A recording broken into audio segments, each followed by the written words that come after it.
And Frank, you're on. Hey, everybody, welcome to the Mandalorian Aftershow right here on JLJ Media. Coming to you, we're streaming to you live. But of course, you're always able to watch it later at your convenience. But right now, if you're ready to talk Mandalorian, we are here to talk it with you.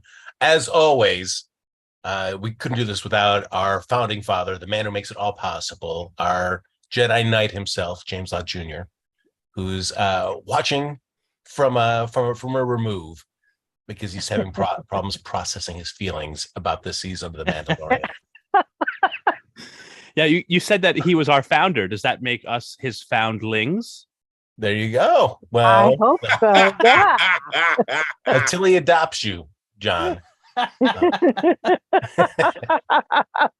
of that, I am joined by my super handsome and beardless co-host, John Dunphy. Look at him, handsome as ever. And then, as always, we're back because she's so fantastic. Kim McAndrew, thanks for joining. Oh, thank you. Hi. It's good to be back.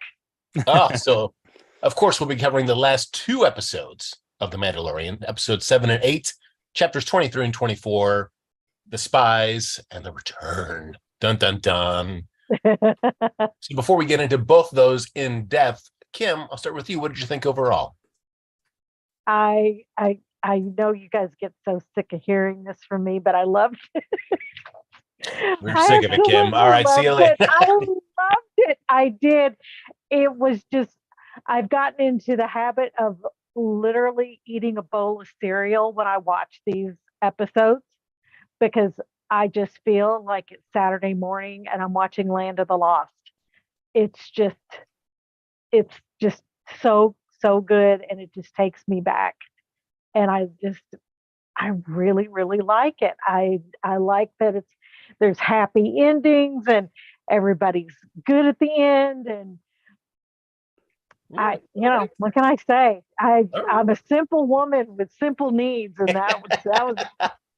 I just want to see Grogu run around and be cute, and I want to see Pedro Pascal be hot, and I got to see both of those things, so I'm good. Well, there you go. And showing your love for Grogu, of course, with that phenomenal shirt. School picture. Very nice. Very nice. So good. So good. Look at him. John, what did you think of these last two episodes?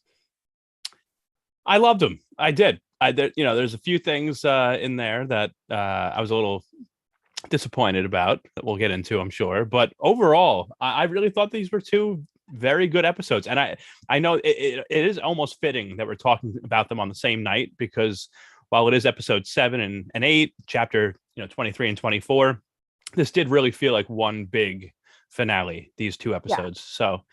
So I'm excited to get into it. I thought they were great. Like I said, I do have a couple of notes that things that I maybe was surprised about or was a little bummed about, but overall, I loved these episodes. I feel like it almost feels like we kind of clean the slate a little bit, where it's kind of like, where are we going to go in season 4 now? Like, how will it actually all play out? So I'm excited to talk about everything from the end of this season and what we could see in the future. So, I'm going to differ from my two lovely co-hosts and say these episodes were just fine to me. And I wish I wish I could say that I loved them more. I wanted to love them more, but they just felt very surface to me, very rushed, and it just made me look at the whole season in retrospect and felt like that the pacing of this season could have been much better. I think we could have landed at a much stronger finale for me, and, as I was watching these two things. But overall, John, I'm going to dig in with you because, of course, episode 7 and 8, I mean, that's, 1/4 of the season that we got. Overall, looking at it now that you know what the whole story is for the season, do you feel satisfied with the arc of the season? Do you feel that it was paced properly? Do you feel anything was rushed, or did it really just hit exactly what you're looking for? I think it hit what I was looking for. I do feel satisfied. I do wonder, there are thoughts in my mind that when Grogu left with Luke at the end of season 2, I wonder if anybody sat down and was thinking, well, we can't leave them separated for too long because Grogu and Din, like those are they're the money makers. That's who everybody loves. So we got to get them back together. And I felt like the way they kind of incorporated their, reunion in Book of Boba Fett, I don't know if that was the original plan, and I am curious to see what this season would have looked like if we had gotten just Mando helping out Boba Fett without Grogu at the end of Book of Boba Fett, and then we got their reunion and Din getting his new ship, and all that stuff at the start of this season. I do wonder how the season might have been different, because I don't think that was necessarily the original plan. I could be completely wrong, but I do think that there was some executive at Disney that had an influence somewhere that said, no, we got to reunite them right now. We got to get them back together. Din's got to get a new ship. And then I think that they might have had to adjust maybe how season 3 of Mando went. I could be completely wrong. Okay. But I felt I could see that. Yeah. Actually. Yeah. Yeah. I mean, it's one thing when I see people speaking critically online, where it's like, they forced them to use Grogu more. It's like Favreau didn't want to do that. It's like, I have no idea what Favreau wanted. I'm not in his head. I'm not in the in Lucasfilm. I'm not privy to all that. So I have no idea if any of that is true. It's just speculation by fans, right? Or if there are kernels to truth to any of that in terms of how much or how little Lucasfilm was mandating that Grogu be in this season. Right. And I don't know, it just seems weird to me that ending with Grogu leaving in season 2 with Luke Skywalker, it just seems weird to me that the reunion then of Din and Grogu would happen on a different show. Like it just makes me feel like that could never have been the plan, right? Like I almost feel like it would have been made more sense for Mando to do his own thing with Boba, come back in, find a new ship, go to the mines of Mandalore, and then 2 or 3 episodes into season 3 of Mando, now him and Grogu are reunited or something like that. I don't know. I feel like that would have been a more natural, sort of organic type of thing, rather than let's take 2 episodes of Boba Fett and make it all about Grogu and Din reuniting. Like, I don't know. Kim, how did you feel about the pace of the season? I was happy about them reuniting sooner rather than later, though, so I could sleep at night, because I was very concerned. I was very, very concerned. I was like, how is he doing? How is Mando doing? I was distraught. I cried so hard at the end of season 2 that my son came in from the other side of the house and thought somebody in the family had died. And I was taking a phone call. I mean, he was like, "Are you okay?" And I was like, "I am not okay. I am so not okay right now." And this season, I was just like, "Oh, thank God. Okay, nothing. I'm good. Okay." Oh my God. And I can just rewatch this season for comfort food whenever I want, and don't have to be upset. I'm just like, oh, I'm just relieved. I mean, certainly these 2 episodes kind of pay off what was kind of the season-long arc, where it was what's going to happen with the Darksaber, what's going to happen with Mandalore, Bo-Katan standing within the Mandalorian society, and also the mystery of Moff Gideon, what's happened to him. Yeah. It felt like episode 7 was just pedal to the metal. We're just going from A to B to C to D, and we are just flying through all this stuff, where I just felt like, I don't know, I think I could have used as much as people like the kind of episode of the week detour that we had in the episode prior, where they were just standing there on that planet hanging out with Jack Black and Lizzo doing their Law and Order stuff. I felt like, boy, could we have not seeded any of this? I just felt like if Moff Gideon is your bad guy, we saw very little of him, and to have what happened with him to be wrapped up this quickly, I think I would have loved to have seen Moff Gideon's storyline seeded a little bit more throughout this season. John, how did you feel? I completely agree with you on that. And I think I mentioned it the last time we talked. It just feels like if you're going to have Giancarlo Esposito play a villain in your show, and one as cool as Moff Gideon, like I want to see that character at least a little bit more. Yes. And it feels like he's always been relegated to the final, 2 episodes of each season. I would have loved to see a little bit more of him in this. I don't know for sure if it's the end of him, though. I could see a return. I see a pathway for a return, which we can get into, I'm sure. But with all this cloning, but I don't know. I feel like you're going to have that actor playing that character. I want to see a lot more of it, not just, a couple of mentions here or there throughout the season, and then the penultimate episode, and then the final episode, we finally get to see him. I was a little disappointed that we didn't get more of him. How did you feel, Kim? Very, very disappointed that we didn't get more of him in this season. Yeah, I agree. And also, I don't think that's the end of him. I mean, they brought Darth Maul back and he got chopped in half. So anything is possible. I think comic book rules come into play here. Nobody's ever really dead. So I don't think he's a goner either.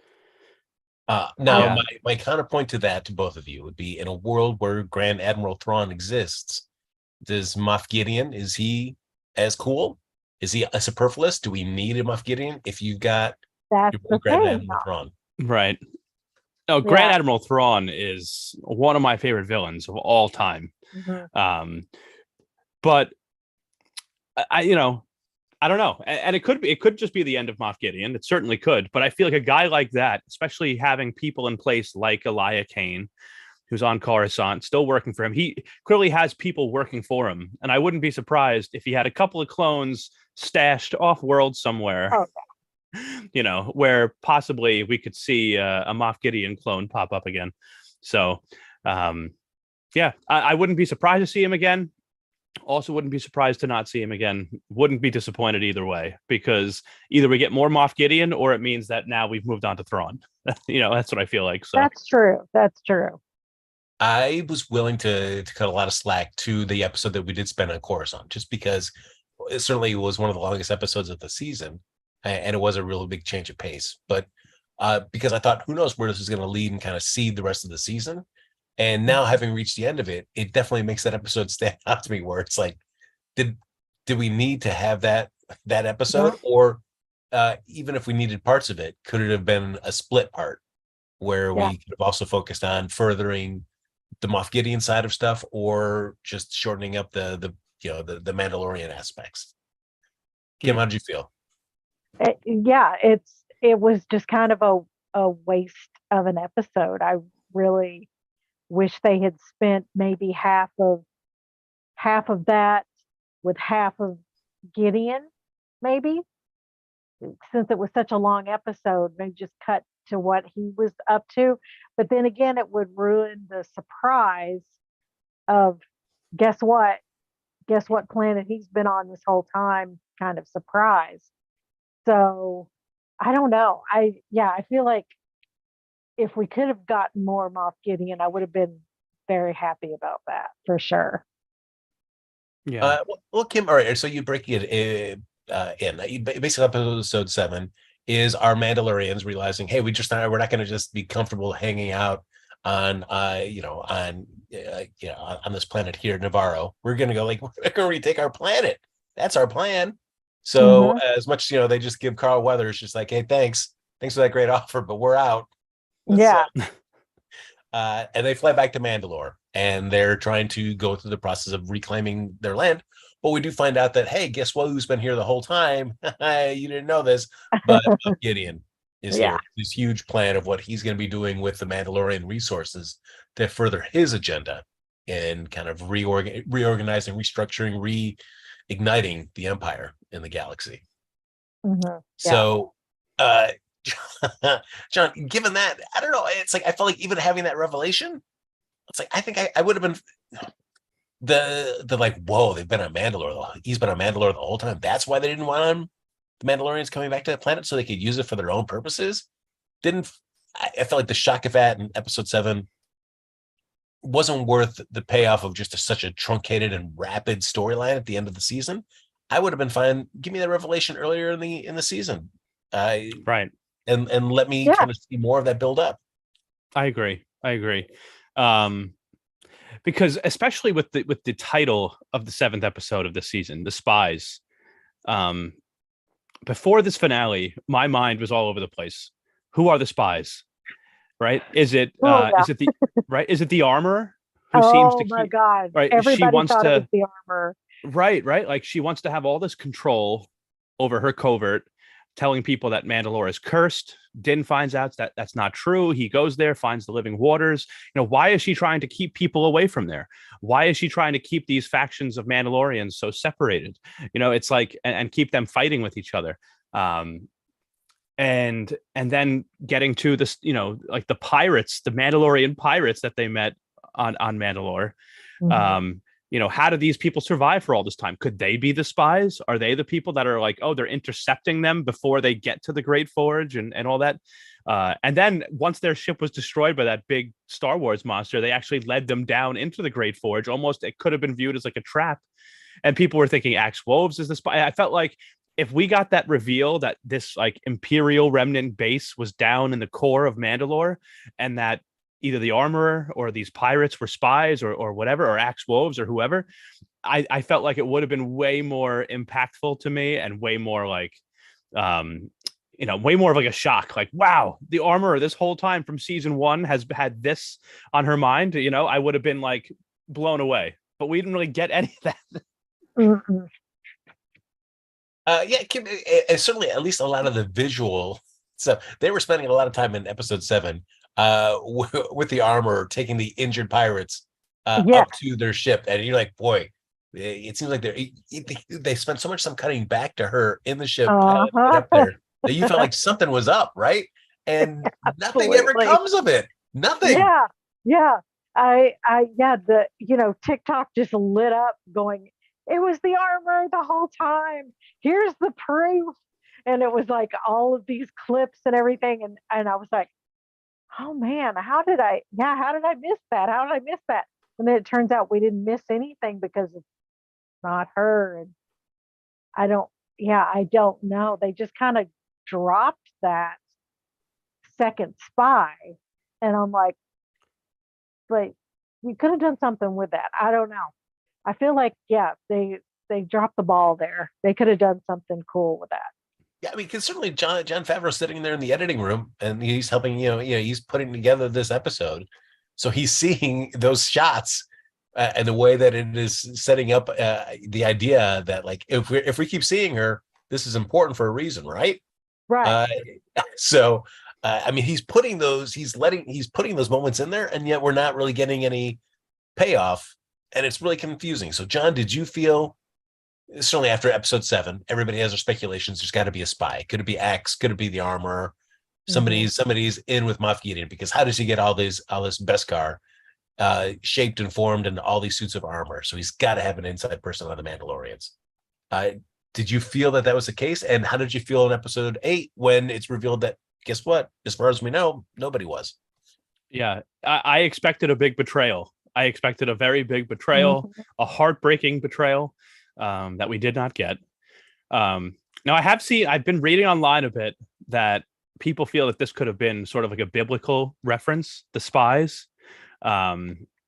because in Israel, there were tribes of Jewish people that after they escaped Egypt and were returning to their homeland, they were referred to as spies that were kind of scoping out the terrain, the land, to make sure, and then would try to attempt to retake their homeland when it was safe.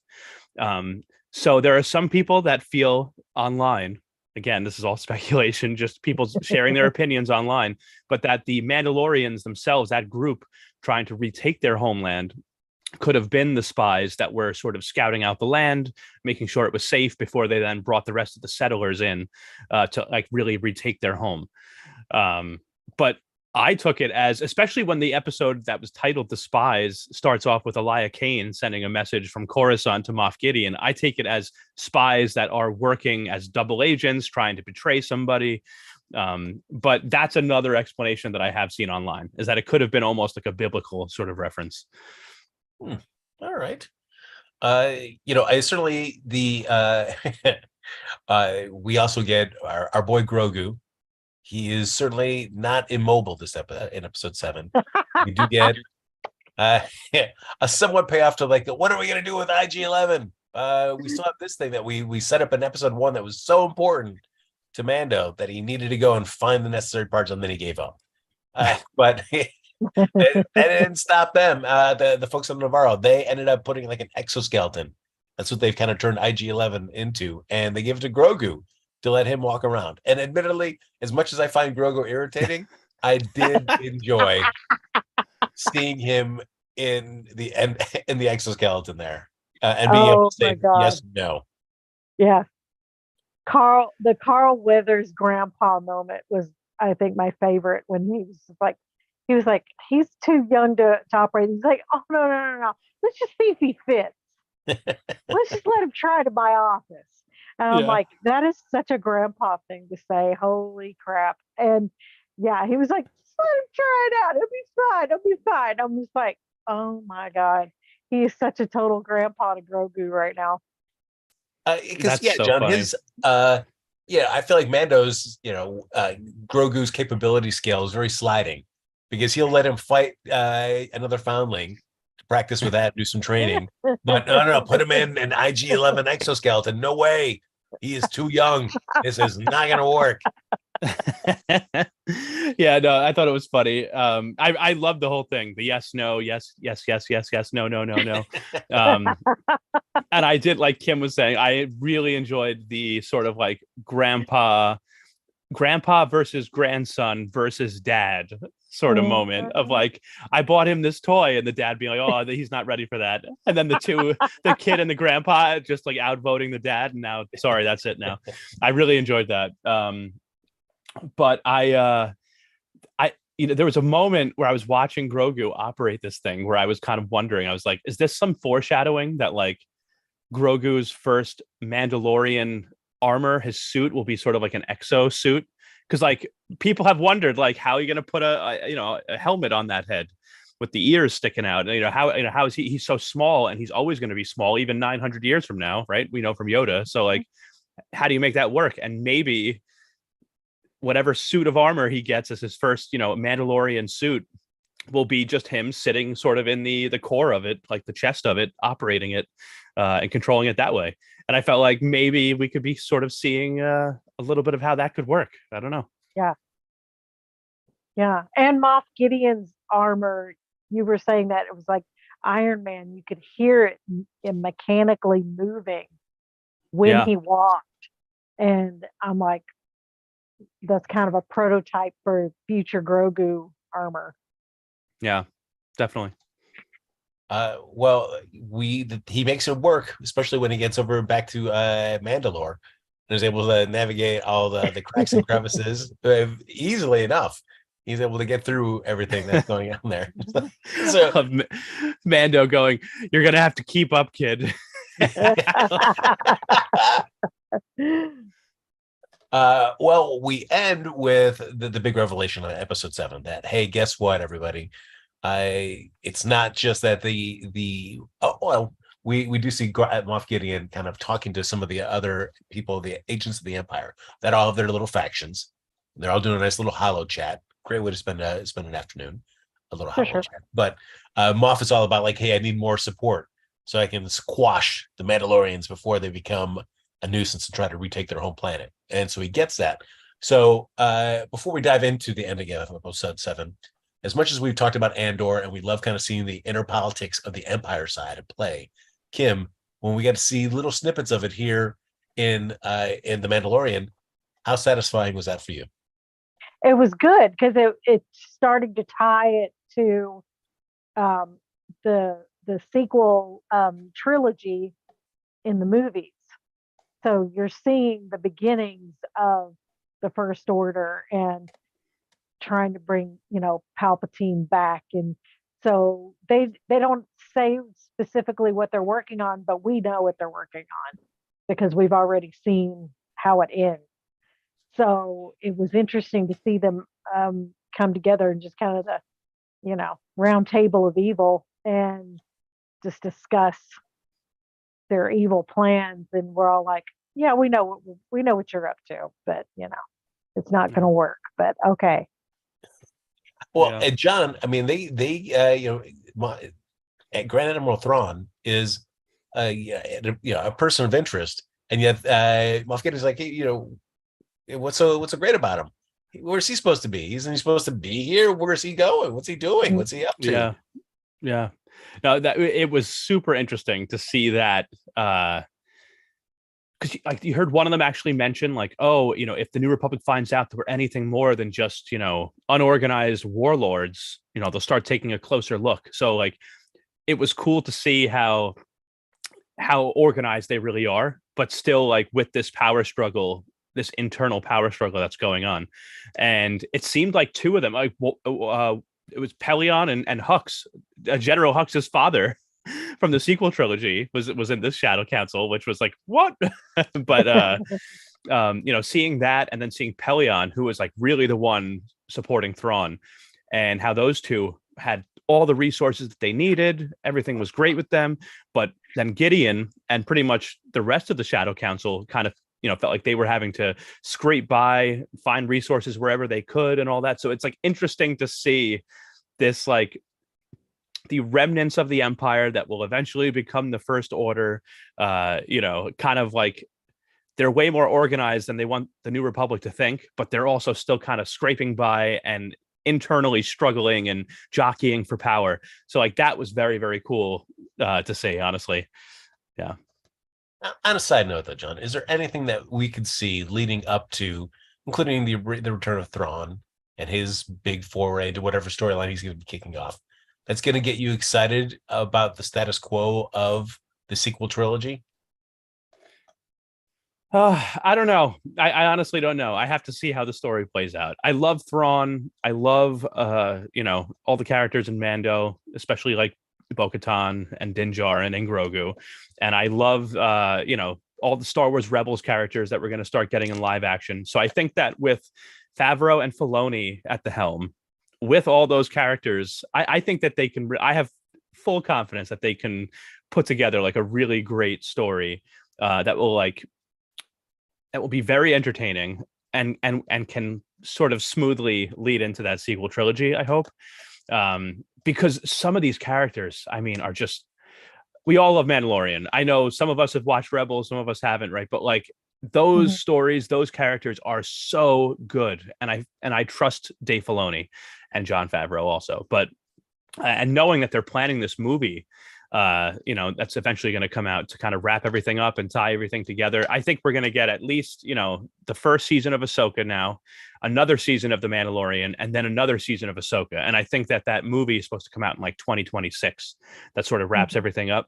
So I feel like with multiple seasons of each show left to go, and then that movie that will eventually tie everything in, I don't see why Favreau and Filoni can't come up with something that would be like, okay, it makes sense that we started off here in the sequel trilogy now. I think that they'll go into all these projects with that in mind. It's like, how do we end up with Rey on Jakku, at the start of the sequel trilogy? So yeah. And then we got to you see Snoke, see him kind of coming in, hanging out, being cool. So yes, we do end the episode, as I was starting to say, where the Mandalorians are attacked by Moff Gideon's his stormtrooper unit, who now are armed in Beskar, which surprises the Mandalorians. And we find out it's not just this little ragtag little group of stormtroopers who send after them. As they chase them down, thinking that they've got them on retreat, they find out, lo and behold, that the whole base has been carved into Mandalore. And this is where Moff Gideon's been hanging out the whole time, kind of building a stockpile up of armor, of ships, and all that stuff. So Kim, finding out that Moff Gideon was on Mandalore this whole time, even though we had talked about it would have been nicer to see earlier in the season. Yeah. What did you think about that revelation that he was building a base on Mandalore, and that he was using Mandalorian elements?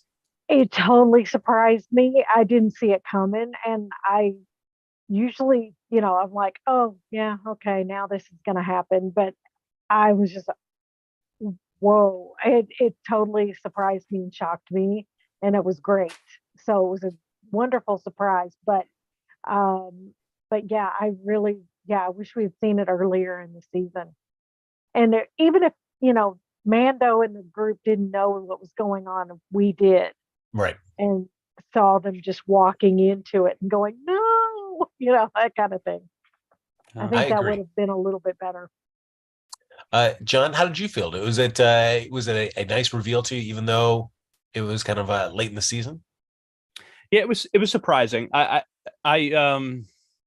was definitely one of those like, whoa. Well, now we know how those fighters were so quick to follow Bo-Katan back to her home, and then seeing them all in the Beskar armor, it was like, okay, well, that's a good answer for why there was Beskar armor in the shuttle that was supposed to be taking Moff Gideon to his tribunal. Like those were cool, but the reveal that this whole base that Moff Gideon had was on Mandalore was shocking and exciting. It was cool to see, but I feel like, and I think we could have done this after multiple episodes. I think after the Pershing Elia Kane episode, that was very heavy. You could have had as like the last minute of it, some of these Beskar clad, stormtroopers walking through the hangar or something like that, just kind of like, or, you could have had that after the Pershing Kane episode, or even after the Carson Teva episode where he was flying around and saying like, this is all connected. How did this, Moff Gideon, how did he escape from the, from the tribunal shuttle or whatever? I feel like you could have like thrown that clip onto like the end of one of those episodes. It'd been like, holy crap, Moff Gideon has a base on Mandalore. And that could have been like a mid-season shocker, you know what I mean? Where it's still a surprise for the Mandalorians like Din and Bo when they get there. But for us, it's like going into it, we're like already thinking, no, don't go down there. There's a huge Imperial base down there, like as they're trying to escape from the surface. I don't know. Yeah, that's my feeling. Yeah. So a big fight breaks out, and of course, as with any huge fight, there's sometimes comes a sacrifice. And John, your boy, as Vizsla, gives his life to protect the rest of the covert. So, how do you feel about your boy being the one whose number comes up? It was sad. It was sad. I honestly, though, in a way, felt happy for him because I felt like for some of these characters, where they've been, their arc has been very fun to watch. Like Paz has been a bit of a roller coaster where, we saw him help Din and Grogu escape in season 1 from all the bounty hunters that were coming after them. When Grief Karga was sending the bounty hunters after them, to then seeing Paz and Din fight for the Darksaber, to now he's sacrificing himself for not just his own covert, but all these other Mandalorians whose views he doesn't even totally agree with. So it was like this really nice moment of like, he really has bought into this idea of, unity, taking back our home planet. I was a little bummed. This is one of my notes for things I was bummed about in this episode, in these episodes, was that we never got to see his face because there was speculation that we might see his face at some point because for the first couple of seasons and in Book of Boba Fett, Jon Favreau was voicing Paz Vizsla. But in season 3, they switched it up so that the actor who was actually in the suit, Tate, what was it? I'm totally forgetting his name now. Doesn't matter.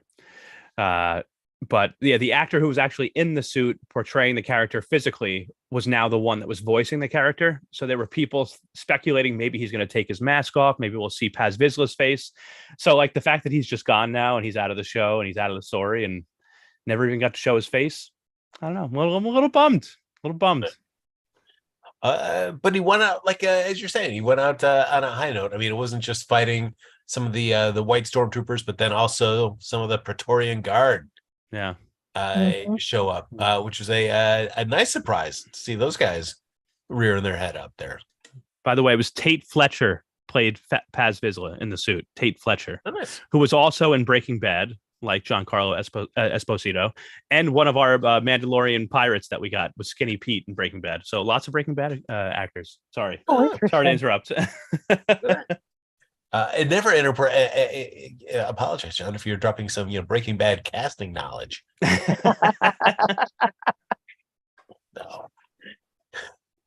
So yeah, Kim, how are you feeling about the end of episode 7? I mean, was it a suspenseful enough cliffhanger for you to end on and spend a week kind of thinking? Yeah, it was a heartbreaker. It was just, oh man. It's just like, and just when you thought he was going to make it, and it's like, no, he's not going to. But, he went out very Shakespearean. I kind of enjoyed that. So, grabbing, pulling. Yeah, I was like, that was badass. Because if you're going to go out, don't go out like a punk. And he did not go out like a punk. But yeah, I wish we had seen his face too. That would have been kind of nice. We also end with the Mandalorians kind of running off at the end of episode 7, as well as our boy Mando captured. Yes. Moff Gideon wants to interrogate him further.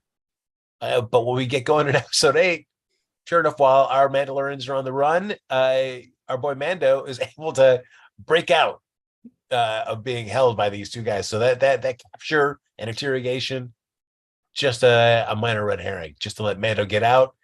And surprisingly enough, for as unstealthy, John, as that IG-11 exoskeleton is, somehow Grogu's able to avoid detection, follow these guys, and sneak up just in time to be able to help Mando when he needs it most when he's escaping. Yeah. He used the Force, He used the Force. He floated the suit up above the ground and just had it float there behind them. That's all. I don't know. Probably not. But I got to be honest. There's a small part of me that was almost disappointed that Din got free as soon as he did. I love Din. I don't want Din Djarin to be captured or whatever. But there was something that almost was going to be interesting to me with ending season 2 by having Grogu leave, and then his fate is decided later. And he ends up coming back to Mando, obviously. But not that he was in danger with Luke Skywalker, but there was something that was interesting to me about Grogu leaving at the end of season 2 and then Din being captured at the end of season 3. And now Grogu and Bo-Katan and all the rest of the Mandalorians have to go save him. I wouldn't have minded, honestly, if we ended up with something like that. I thought that's what they were going to do, actually. Yeah. I really thought that they were just going to end it on the cliffhanger of that. And I was just like, please don't do this to me. I can't. I'm like, yeah, I can't do this. Don't do this. Well, we see Mando, thanks to Grogu. He's able to finally make his escape from those stormtrooper guards. And now they just can't leave because they've got to put a stop to Moff Gideon. Yeah, if we let him go now, that's only going to be trouble for us later. We can't keep running. We got to put a stop to him. So Grogu's like, all right, I'll suck it up. I'll go with you. Not yet, Dad. And we'll do it. What I like is that we cut over to Moff Gideon, Kim, and we see him watching on his big monitor board, the Mandalorian has escaped. And so he's able to see his tracker moving around in his base rather than, I don't know how Mandalorian Din was able to so easily get to Moff Gideon's little home base in there. But he was able to just easily just watch him if he's got a tracker on him. Yeah. I don't know. I have no answer. But track him he does. Thanks to all that, we get a little help from R5D4, so we get a little hero moment. Kim, were you satisfied that he got a little hero moment? Oh, it's about time. He needed his flowers. It was time for R5D4 to get his flowers. So yes, absolutely. R5. Yes. Hell yeah. Yeah, I don't know, John. I don't know how about you, but I always just feel like anytime I see an astromech use little rocket thrusters, I just always enjoy it.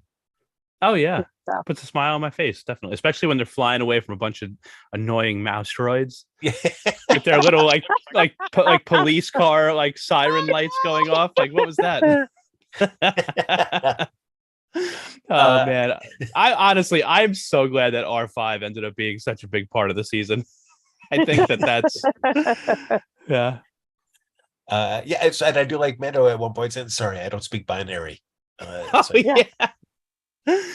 Yeah, that was really funny. That was great. But John, I'm going to ask you, because the whole big thing is that Mando is able to, thanks to R5D4, getting a map of the whole base. He's able to figure out exactly where Moff Gideon is hiding out in this whole base. And when he gets there, the first thing we got to nod to, and I say, Phantom Menace with a different kind of cordoned off laser chambers. That's right. That's right. Yeah. That was cool. But once we get inside there, we start learning that, hey, Moff Gideon's got a bunch of clones of himself, which seems like a really cool, interesting point, and yet they're just dispatched like that. And we find out from Moff Gideon, like, that was his plan, is he was making these clones. That's why he wanted to have Grogu, because he wanted to have clones of himself that were Force capable. And now they're all gone. I just felt like, boy, that was just a really interesting thing to just throw in and just get rid of immediately. Again, frustrating me that it wasn't seeded throughout the season. How did you feel about that revelation? It was very interesting. I mean, oh my God, when that moment when Grogu walked up to the tank and was looking at a clone of Moff Gideon, and Din was like, oh, that's not really him. And then the eyes open. Oh my God. I mean, could you imagine an army of Force sensitive Moff Gideons all dressed in Beskar armor? No. Oh my God. That was crazy. I was a little surprised that we didn't get the Dark Troopers that we had at the end of season 2. 2 of those standing at every single one of those tanks, because I feel like they put some stormtroopers and some Beskar armor. They'll do the best they can. But like, we saw how easily Din Djarin cut through. I mean, obviously, if he didn't have control of those gates, thanks to R5, it would have been a little more difficult. But he basically walked through each gate and just disposed of the troopers that were guarding that. I would think if I was Moff Gideon, every one of those clones is going to have extra crazy security. So it was wild to be able to kind of just like fight some guys off, get in there, destroy all the clones. Now all your work's done. Sorry, Moff. Yeah. Kim, how did you feel about that? I think this goes back to my issues with the pacing for this whole season. When you see this revelation with the clones, did you feel it was like, oh, this is what I saw was enough, or did you wish you had kind of seen that build throughout the season? I wish they had built it throughout the season, but I also think that he is a man that covers his bets, and I think he's got some more clones somewhere. Yeah, that I agree with. I also, don't think that was all of them. No, I think he's got. He covers his ass. He's got something somewhere else. Yeah, why make 20 clones when you can make 40? Yeah, exactly. Right. Yeah, he's got his main bank accounts were on Mandalorian, but he's got offshore accounts everywhere. Exactly. So we do see though that Moff Gideon has made, he's upgraded himself with some sweet Beskar armor, his own cool Beskar helmet. And it's not just armor, but it's also, he's got that exoskeleton going on underneath too, to give him that extra oomph. So we do get our big battle between Moff Gideon and Mando. It's not necessarily, equal footing.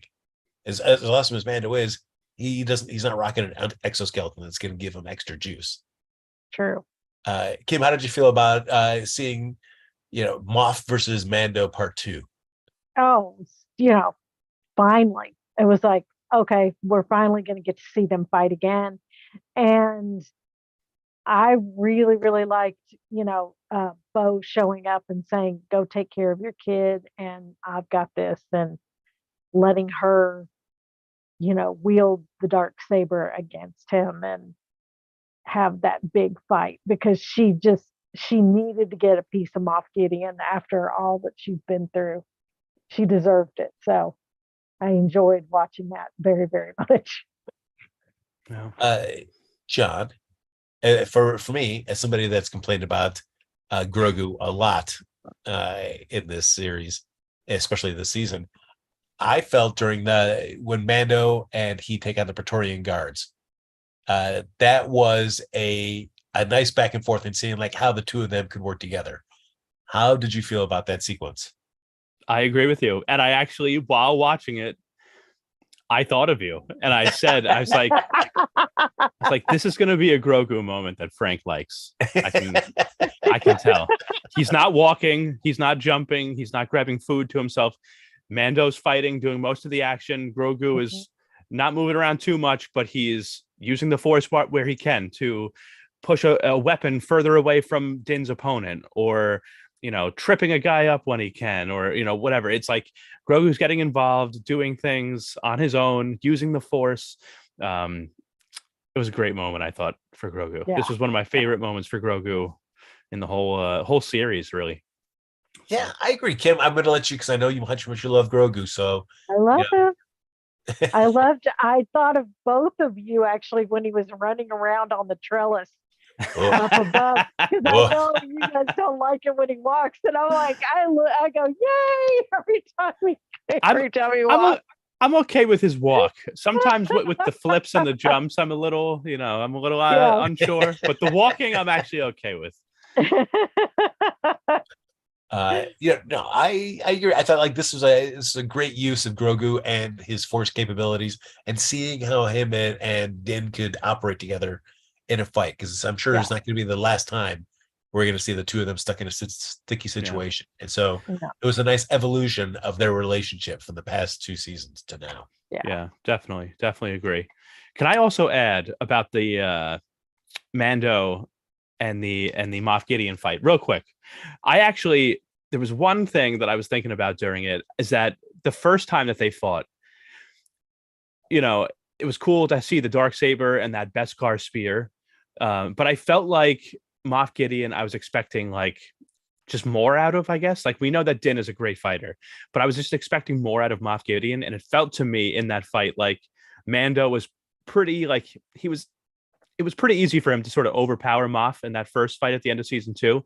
So in this, even though I felt like Moff Gideon obviously had the advantage because of that suit that he was wearing that gave him sort of like extra strength with the exoskeleton and everything, it was almost kind of cool to see a fight without either of those weapons, the Darksaber or the spear, and to see them just kind of go hand-to-hand combat. And it was honestly kind of cool to me to see Moff Gideon sort of overpower Din, because I felt like this is what I'm expecting from Moff Gideon, where he seemed like kind of a lesser opponent in that first fight. It felt cool to see him so powerful in this one.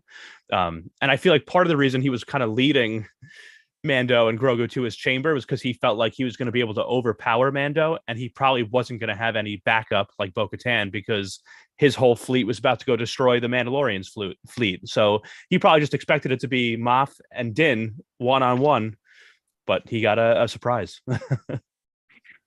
That's true. Now, of course, we've got Bo-Katan, and she fled earlier in the episode. She's doing a strategic retreat with her crew, and they ended up hiding for a little bit within like a nice area that the pirates of Mandalore had seen the natural vegetation start coming back after the destruction, and had started kind of cultivating those plants to start bringing this little kind of green oasis, which is a nice little moment there. And I felt in an episode that was just so rushed, and I felt like so poorly paced this season, that's a scene I would have loved to have spent just a little bit more time in, where you're realizing that, oh wow, like, but Bo-Katan says, like, I didn't realize, that this could happen on Mandalore. I thought it was impossible. Yeah. It's interesting to start the season with people saying that Mandalore is cursed, it's poisoned, and then end the season with these beautiful farms that are being planted and cultivated underground there. Like, that's I like that. I like that a lot. Thinking everything's poisoned and dead in episode 1, and by the end of the season you're realizing, no, this planet's way more alive than you ever thought. That's true. We see Axe, though. He makes his escape, and he pilots up through the atmosphere, and he gets to the ship to tell everybody, hey, get to the planet. They need backup. So for everybody thinking like, oh, is there going to be danger? What's the armor done up there? She's done nothing. She's just been hanging, chilling, just been waiting to head back down to the planet. Is Axe, is he in on it? Is he going to destroy stuff? Nope. He's going to fight off everybody as they head back down to the planet, conveniently missing all the other TIE ships and the bombers that have been flying up from that Moff Gideon sent to destroy the ship. And so we get to see, Axe kind of just do one-on-one battle for a little bit. But the cool thing is to see Bo reunite with the armor, the rest of the Mandalorians, and decide to take the fight back to Moff Gideon's palace. And John, just the cool shot of Bo flying with everybody else around her as she's got the Darksaber ignited. How did you feel about seeing that cool hero moment for her? Oh, I loved it so much. It made me feel almost like I could have been watching one of the animated shows. Like it felt like this was such a cool moment. It was something I never even could have predicted when the Mandalorian started in season 1. If you would have told me by season 3, Bo-Katan would be flying through the sky with an army of Mandalorians behind her and the Darksaber just out in front of her. Oh my God, I would have lost my mind if you told me that was going to happen. It was such a cool shot to see. I absolutely loved that moment. Can't say enough. Yeah, it was just like watching the finale of the Clone Wars again. It was just like, oh my God, yeah. And to see it live action is just amazing, and it just gives me so much hope and promise for the Ahsoka series. I cannot. Yeah. I'm so excited for that series. I can't even say it. Katie Sackhoff, by the way, is just she's such a spectacular human being. Absolutely love Katie Sackhoff. Thank you for giving us such a wonderful performance of Bo-Katan. We do see her help out Mando, fight Moff Gideon as lets Mando go rescue Grogu. But then they come back and we see Mando team back up with Bo-Katan and take on Moff Gideon. And I felt like Moff Gideon gives that diss to Bo, or it's like, oh, you Mandalorians, you just you're always using other people's resources for your own and think that that's how you can survive. Or it's like, Moff Gideon, look at what you're wearing, buddy. You're sitting there in Beskar armor. What are you talking about? John, how did you feel about seeing the Darksaber that had been something that had been talked about for it's been in the various animated series, but then it's been kind of the driving force throughout these first 3 seasons, then just kind of crushed so casually by Moff Gideon and then just discarded. Yeah, I was really I actually was really bummed by this.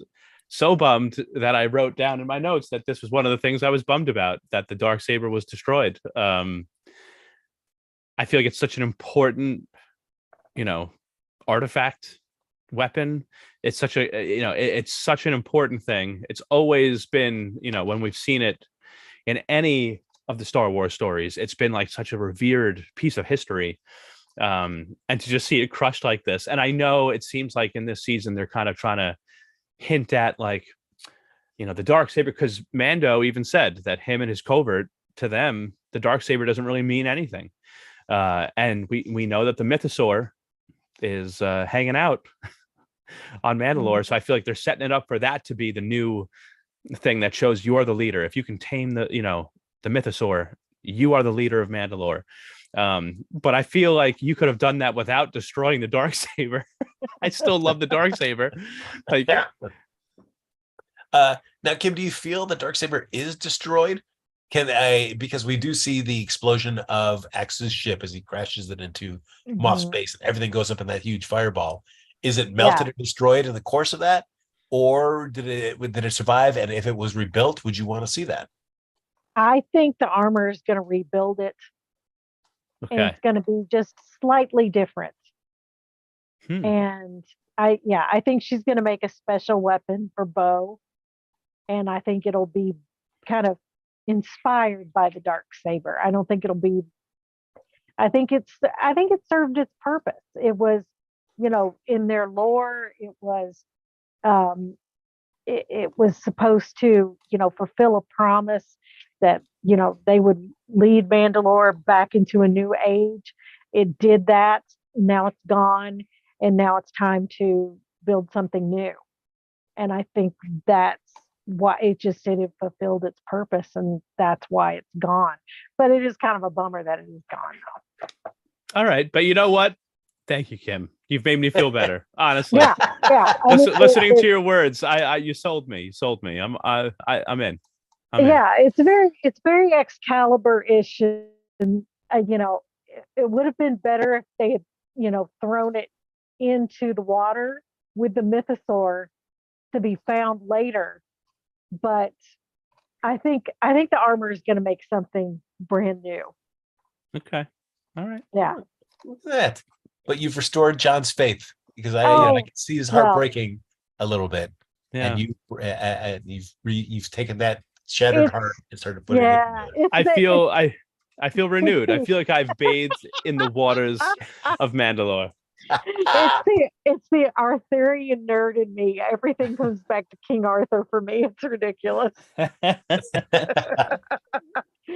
Well, we see Axe take his battleship and smash it into Moff Gideon's base while he gives the heads up to everybody, to all the Mandalorians, to get the heck out of there.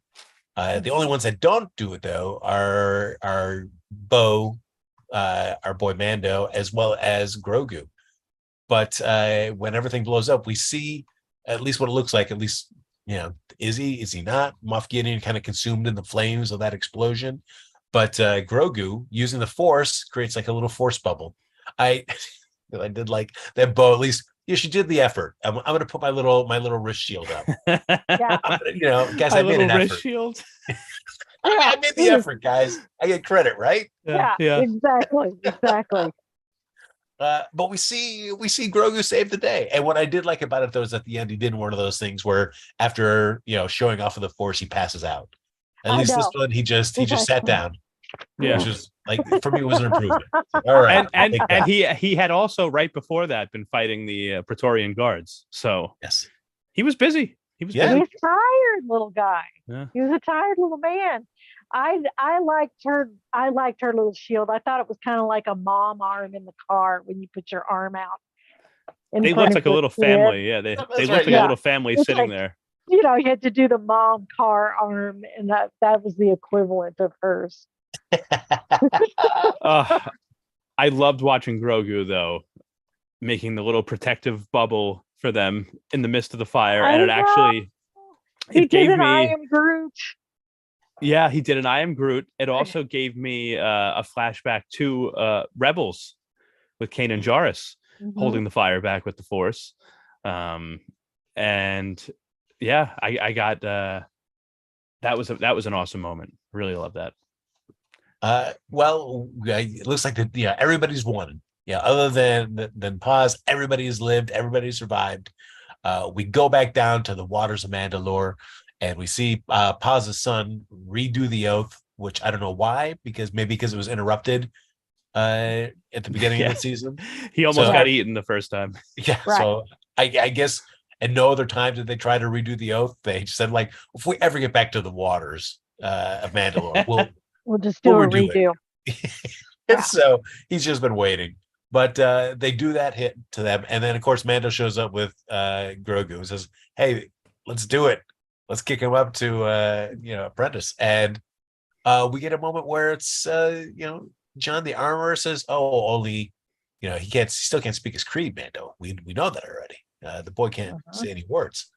And if he has no parents to be able to speak them for him, we're kind of stuck. Can't do anything. So Mando says, I will adopt him.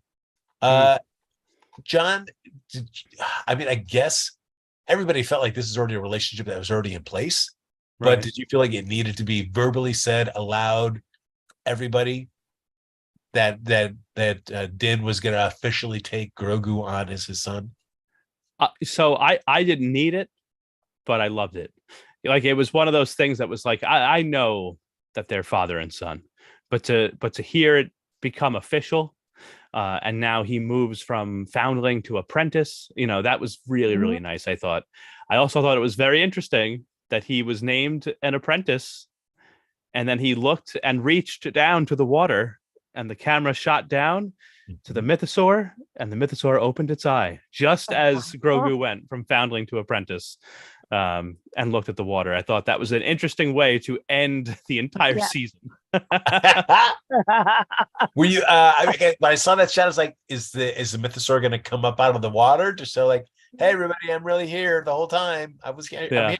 Yeah. But they didn't go that far. It was just a little eye-opening. And hey, so Kim, as much as you love Grogu, how much more did your heart melt when he officially became Din's son? Oh God, I was totally mom crying at that point. Yeah. I was like, oh my God, it's so good. I love this show so much. I was like, this show completes me. I love it. Oh my God. Yeah. I just loved it. and just the whole ending was just the best. I mean, for this, like, I felt we turbo speeded through all this as well too. So we do the stuff with Grogu, and then the armorer's like, well, now you've got to go out in the galaxy. You've got to do your things with your apprentice, just like your mentor did for you back in the day. And so now we see that Grogu and Mando head back to Navarro. They get their plot of land from Grief. He doesn't come alone. He decides he's going to bring gifts, and he brings a fully refurbished IG-11. And he also has his kind of bounty hunter job for the rebellion that he's doing for them as well too, thanks to Garson. John, I felt like we sped through all of this, and there were like moments that I was like, I wanted to sit in it a little bit. Like Bo-Katan, how does she feel about this? Is the whole big driving thrust of her, and now they're back. And they Mandalorian, she's the head of it. How does she feel about all this? How does she feel about like a moment between her and Din after everything they put through together? We get none of that. How did you feel? I felt like I completely agree. It felt like it was definitely a little rushed. We could have used 15 more minutes to spend, 5 minutes with Bo-Katan, 5 minutes with Grief and Din, and then 5 more minutes with like just Din and Grogu or something, like 15 minutes with a couple different groups. And I feel like he could have done a really nice ending, which I feel like still, what was this season finale? 40 something minutes long. Yeah, that was it was like short. Yeah.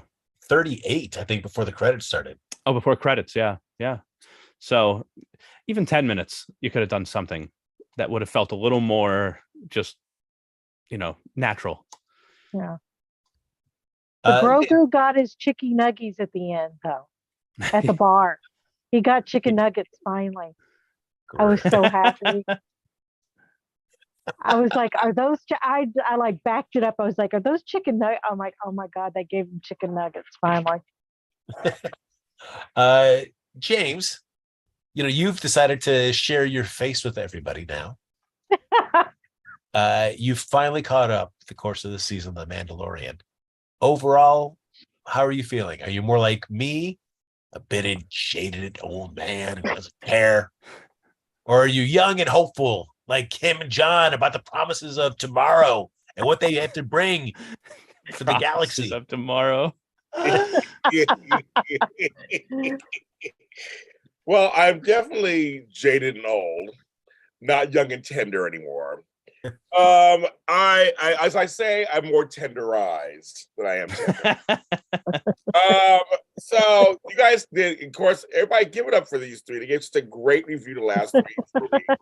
A great job. I love it. I love it. Frank's the best lead host when I'm not here. It's great. But for me, I am finally caught up.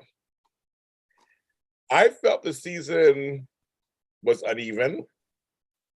I felt the season, the fact that we had 2 episodes of basically Mandalorian on Boba Fett, it just makes everything weirder for me. Because you could just include those 2 episodes at the beginning of the season. Kind of, we could just have those episodes here. There are a couple episodes that were throwaway to me. Just a little too cameo hit driven. It happens on some shows. They get 3 or 4 seasons in. I mean, trust me, if they call me, I'm going to do a Star Wars cameo. If they say, James Lott Jr., you want to come on down? I would come on down too. Whatever you want to do, I'll do whatever you want. I would do it. But it's just kind of like, okay, I think what all 3 of you guys were saying, I kind of agree with it. One thing we all kind of agree on, we want good story. And we're all such Star Wars fans of the whole thing. And we all have watched the different various shows and alliterations that we just want something that's going to be really good. And, I love Grogu. I have Grogu everywhere in my house. I love Grogu and all that stuff too. But I wish he was further along this season. That's no story. But there's some, stop with the uneven episodes, folks. Just make them all 45 minutes long. Just make them all one side and just give us good story for each episode. Because you're right, there's some things that kind of went fast. Like, okay, this is done, this is done, this is done, this is done, and that's it. I mean, let's give us some heart, give us some soul. I just feel like the last 2 seasons, they gave us the right amount of heart and soul with action. This one was much more action heavier last couple episodes we've seen in a while. And they were done really well. They were shot really well. And that was great. I liked that part. But I just didn't feel it. I wanted to feel it. And I didn't feel it. So hopefully they can return next season and make me feel it again. That's all. I want the feels. I don't feel the feels. I feel like there are parts that I could have got it there. Yeah, Bo-Katan, I want to know what's happening with her. What is this whole like? So now what? I guess it's a cliffhanger for next season. Maybe I don't know. But like Kim and them, I'm excited for Ahsoka. I mean, I hope they don't fuck that up. Please don't fuck that up. Please don't fuck that up. I don't think they will. I don't think they will. I don't think they will either. The trailer looks good. Like I said, even Acolyte, the trailer looks good. Like all these trailers look really good. So I'm like, hopefully they won't fuck those up. But that said, I mean, we're ending with him playing with the frog and Homeboy sitting on the porch. That's how we're ending. I guess we should have good endings. I don't know. I just feel like, are folks gonna really want to come back next season? Are they going to show up? I just wonder if they're going to show up because I want cliffhanger. I want something meaty. That's just me. I'm a soap opera person. I guess that's what I want. I want the soap opera part. I think depending how Ahsoka is, could potentially determine how excited people are for the next season of The Mandalorian if they were down on this season, because I think Mando is going to show up in Ahsoka. I think we're gonna see these characters interacting with one another, and if Ahsoka that first season is crazy, I think we could see people get really hyped up for the next season of The Mandalorian, depending on how that goes. So I agree with that with you. And Kim said something earlier too. One of you guys, somebody said something that about how it's all going to line up to the actual next phase of the movies. Let's connect them. Let's please connect. Let's please work that out. Is anybody disappointed that we didn't get a big cameo from a character? There was no Boba Fett on this season. There was no Ahsoka, no Luke Skywalker. Is anyone disappointed that we didn't get like one of those big cameos? I'm not disappointed, but it kept getting people. See, that's a problem with online. You always hear things. I heard Boba Fett's coming in the season finale. I heard Boba Fett's coming in, and it didn't happen. So I got worked up a little bit, but I don't think it's necessary. I don't think I missed it. It could be nice to connect and have crossovers. But he has so many cameos. It's almost like let's have the right cameos. Let's have cameos that actually are going to make sense. I'm still smarting over Danny Trejo and Boba Fett. You had him in one scene, 2 scenes. That's it. It's Danny Trejo. Fine. But it's like he's gonna have a cameo or somebody come in. Like I'm still upset with Jennifer Beals too. Let me start on that one too. I'm like, just come on, let's give them some meat and material. But again, if someone says, James, I need you to stand in a doorway in Ahsoka, I will stand in a doorway in Ahsoka. I will have my ass off standing in that corner. You know it's true. They said, Frank, come with me. Frank, you want to come with me, Frank? We're going to stand in that corner, Frank. Oh, heck, you know it. I will do there. Yeah, we'll stand in that corner. So that's what I'm saying. This is kind of, so I'm not disappointed, but it would have been nice but they didn't really need it. I don't think they really, just again, the story was there. The character, Moff Gideon to me got the most disservice this whole season. I think he could have been written better. And Giancarlo can act. We know he can act, so that's not a problem. You watch his other work and you'll see he can act. But no, I think he could have been the really big baddie this season that you really could have just like you guys watch certain scenes that were great. There's some great little scenes in there. You're right. And like I said, I love the costumes. I love all the costumes. But he should have been bigger and badder. It should have just been bigger. And you're right, that how clone sequence was creepy. Loved that part. Did love that. Yeah.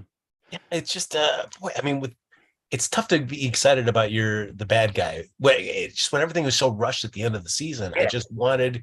It's like he's so awesome. Why are we not just building it up? Yeah, how awesome he is, instead of just dropping everything in episode 7, like he's been doing this and this and this and this. Yeah.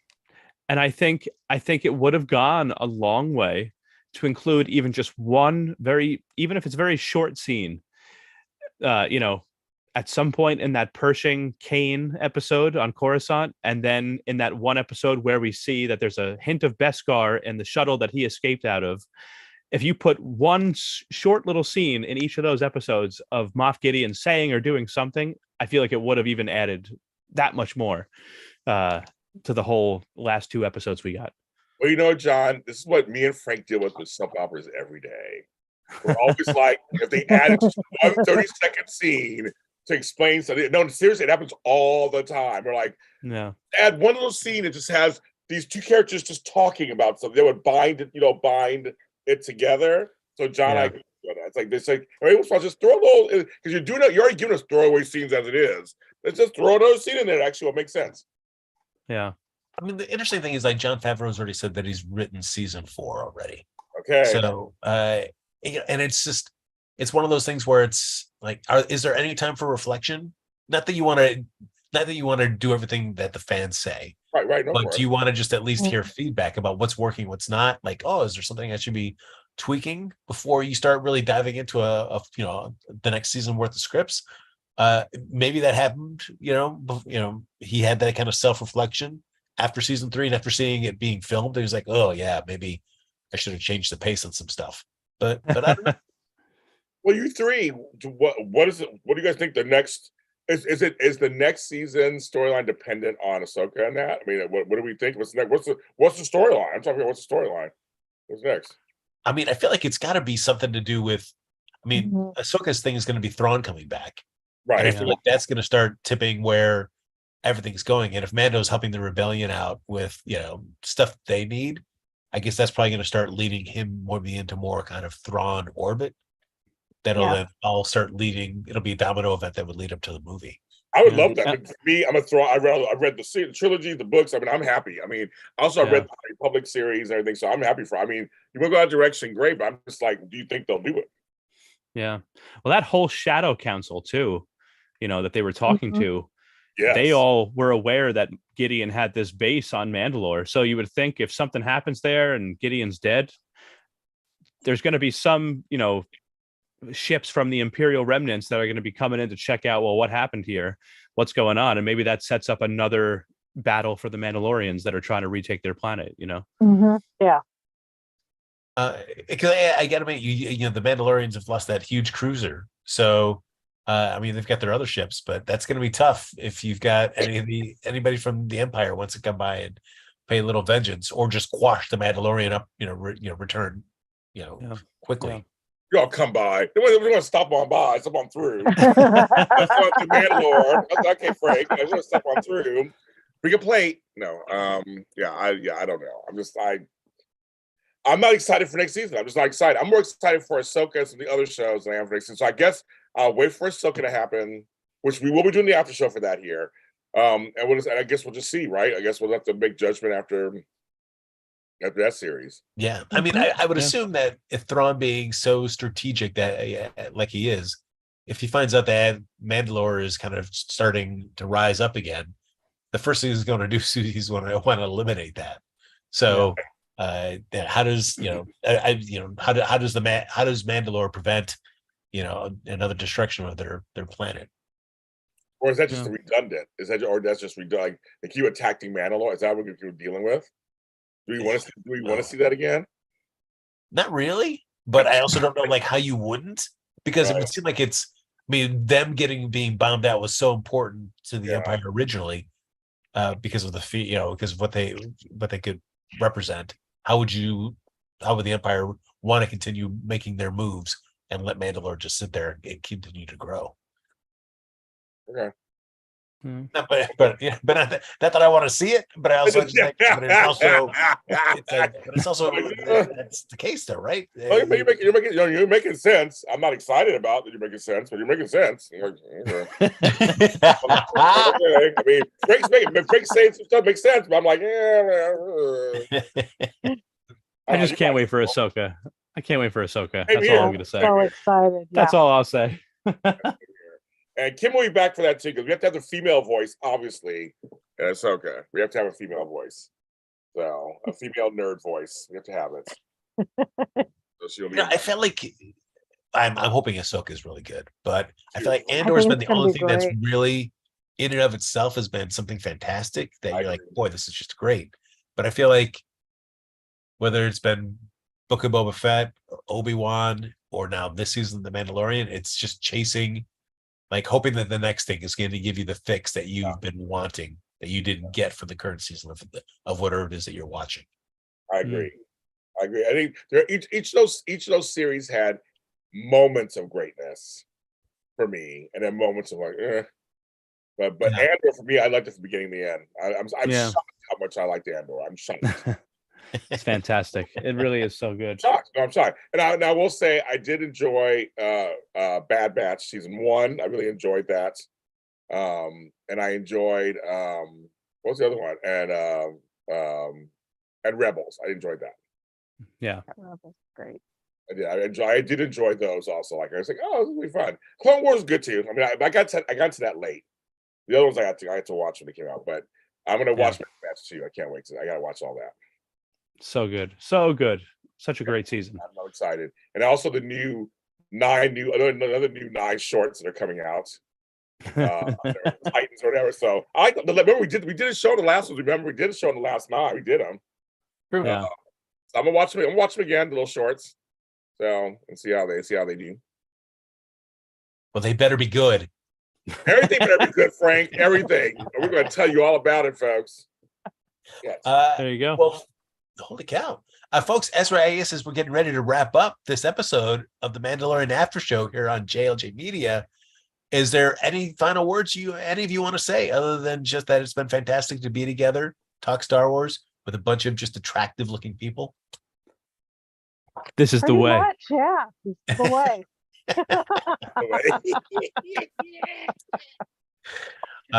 Look at that. Well, folks, if you want to follow any of us, even after the show's over, because I know we're going to have lots of great thoughts. Kim, where can they find you?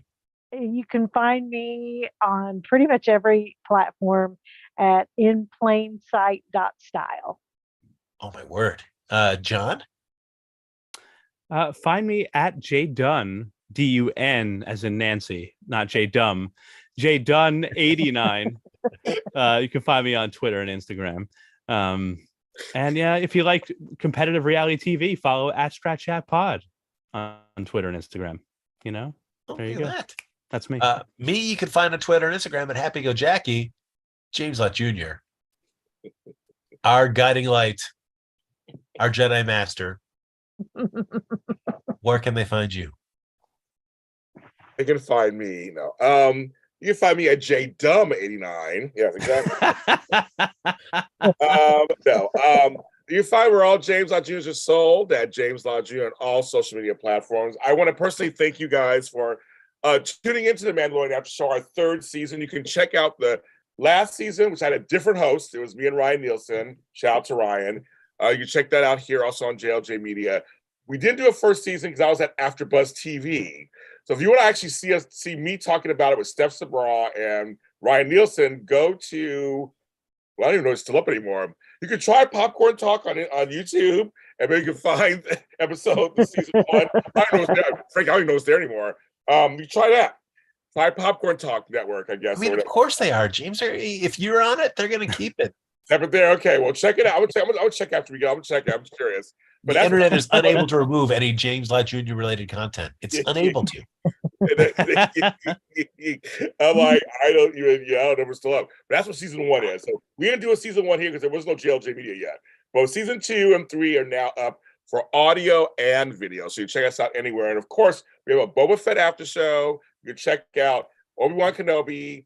I set up an Ahsoka, so go ahead and like it. And if you're out there in the universe, go ahead and like it wherever you get your podcast. We have a couple of pre-episodes up, just kind of talking about what's happening on this show, what's going to happen on the show. So please check that out already. And then also we also have She-Hulk. You're Disney fan, and Kim made a couple episodes on that. On that one, so you have She-Hulk. That one's out too still. Darth Vader is Your Father, which is my all-encompassing podcast on Star Wars stuff. That is out also there too. So I just want to say all that. Yeah, and you've already put stakes in the Dave Filoni Star Wars movie. I'm ready. I'm ready. I don't know what's going to happen, but I'm ready. I'm ready, kids. And we're going to talk. No, seriously, we're going to continue to be your place for Star Wars, not gatekeeping channel. I'll make sure I say that. not gatekeep. We are open to everyone. We tell how we feel. We're not weak, crazy men who hate women. None of that stuff. And you know what I'm talking about. You know what I'm talking about out there. Oh yeah. Yeah. Speak for yourself, James. Except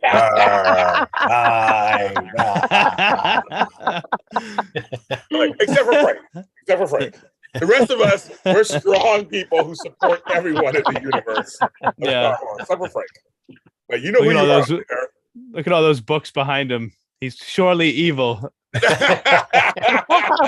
I haven't read a single one of them, and I never will. Well, that's it. Frank closes out. That's All it. right, everybody. Thanks so much for joining us here on the JLJ Media Mandalorian After Show. We'll see you for Ahsoka.